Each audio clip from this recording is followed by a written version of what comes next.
महाराष्ट्र चुनाव में वोटिंग के बीच सियासी पारा गर्म है। वोटिंग के ठीक पहले दो बड़े मामले सामने आए। पहला कैश कांड, बीजेपी के दिग्गज नेता और राष्ट्रीय महासचिव विनोद तावड़े पर नालासोपारा में पैसे बांटने का आरोप लगा। वोट से पहले नोट कांड में घिरे भाजपा नेता विनोद तावड़े ने अपने पर लगे आरोपों पर आज जवाब दिया। अभी मुंबई से सटे विरार में हुए कैश कांड पर विनोद तावड़े ने अपने पर लगे सभी आरोपों को निराधार बताया। तावड़े ने मीडिया को संबोधित करते हुए कहा कि विपक्ष ने उन्हें सोची समझी राजनीतिक साजिश में फंसाने का जाल बिछाया था, पर वो कामयाब नहीं हुए। मैं कल वहां नालासोपारा जाने वाला हूं, ये किसी को पता नहीं था, क्योंकि मैं वाड़ा से लौटते समय उम्मीदवार राजन नाइक को फोन किया, कैसे चल रहा है। उसने कहा हम कार्यकर्ता बैठे, चाय पे आ जाओ। अब कार्यकर्ता बैठे तो 10-12 बैठे, ऐसा मानकर मैं वहां चला गया। ये किसी की साजिश नहीं, कोई कारण नहीं और ऐसा कोई आपसी झगड़ा भी नहीं। और मेरा मानना है कि एक राजनीतिक विपक्ष ने किया, क्योंकि वो हार रहे हैं और जब पुलिस को और इलेक्शन कमीशन को कुछ नहीं मिला तो फिर भी ऐसा कहना ये गलत, पूरा गलत है, पूरा झूठ है। मुझे ही नहीं मालूम था मैं जाने वाला हूँ। जो तय हुआ 2 मिनट पहले तय हुआ, ये तो वहाँ कल थे, देख रहे थे।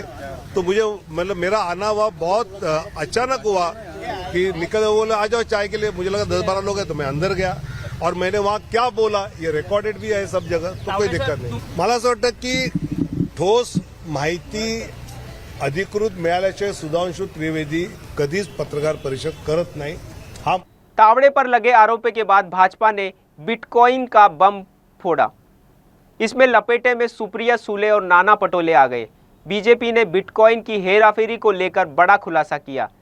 बीजेपी ने आरोप लगाया कि एनसीपी शरद पवार गुट की नेता सुप्रिया सुले और राज्य कांग्रेस अध्यक्ष नाना पटोले ने इस हेराफेरी में बहुत माल कमाया। महाराष्ट्र विधानसभा चुनाव से पहले चंद घंटों पूर्व आईपीएस अधिकारी रविंद्रनाथ पाटिल ने मंगलवार को आरोप लगाया कि एनसीपी शरद पवार गुट की नेता सुप्रिया सुले और महाराष्ट्र कांग्रेस अध्यक्ष नाना पटोले क्रिप्टो करेंसी घोटाले में शामिल है। उन्होंने दोनों नेताओं पर चुनाव प्रचार के लिए बिटकॉइन हेरफेर का इस्तेमाल करने का भी आरोप लगाया। पूर्व आईपीएस अधिकारी ने यह भी आरोप लगाया कि क्रिप्टो करेंसी डीलिंग से प्राप्त नकदी का उपयोग महाराष्ट्र में वर्तमान चुनाव अभियान में किया जा रहा है। उन्होंने कहा कि 2024 में लोकसभा चुनाव के दौरान भी इसी तरह की हेराफेरी हुई थी। उनके इस खुलासे के बाद राजनीति गर्मा गई है। सुप्रिया सुले ने बीजेपी पर निशाना साधा, वहीं उनके भाई अजीत पवार उप मुख्यमंत्री ने भी इशारों में कहा कि यह बहन के खिलाफ जांच कराने का मामला है। राष्ट्रीय प्रवक्ता डॉक्टर सुधांशु त्रिवेदी ने कांग्रेस और महाविकास आघाड़ी के नेताओं की ओर से तथाकथित बिटकॉइन के कैश ट्रांजैक्शन से जुड़े साक्ष्य, चैट्स और ऑडियो क्लिप्स को मीडिया से साझा किया।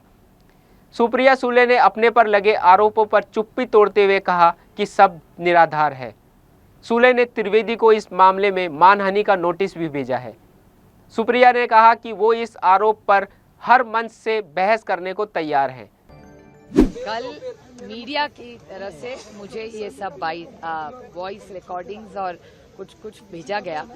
जब मेरे हाथ में आया, मैंने पहली चीज की कि मैंने पूना के कमिश्नर साहब को फोन किया और मैंने कमिश्नर जी को बोला कि ये फेक कुछ वीडियोस चल रहे हैं, मैं आपको भेज रही हूँ, मुझे साइबर क्राइम में कंप्लेन करनी है। तो उन्होंने कहा जरूर आप करिए। मैंने फट से साइबर क्राइम में ऑनलाइन में कंप्लेन कर दी कल शाम को। वो पहला कि साइबर क्राइम में मैंने कंप्लेन की है कि ये सारे वॉइस नोट्स और जो कोई मैसेज है सारे झूठ है और फेक है, इसीलिए मैंने साइबर क्राइम को नोटिस भेजी। Point number 1। पॉइंट नंबर 2, उसके बाद भारतीय जनता पार्टी के स्पोक्स पर्सन है, उन्होंने एक प्रेस कॉन्फ्रेंस ली।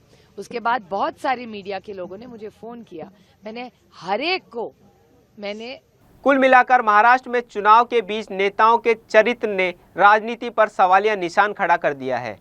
देखना होगा सभी सवालों का सही जवाब जनता को कब तक मिल पाता है। रुकते हैं एक छोटे से ब्रेक के लिए। आप बने रहिए डीसी न्यूज़ इंडिया के साथ।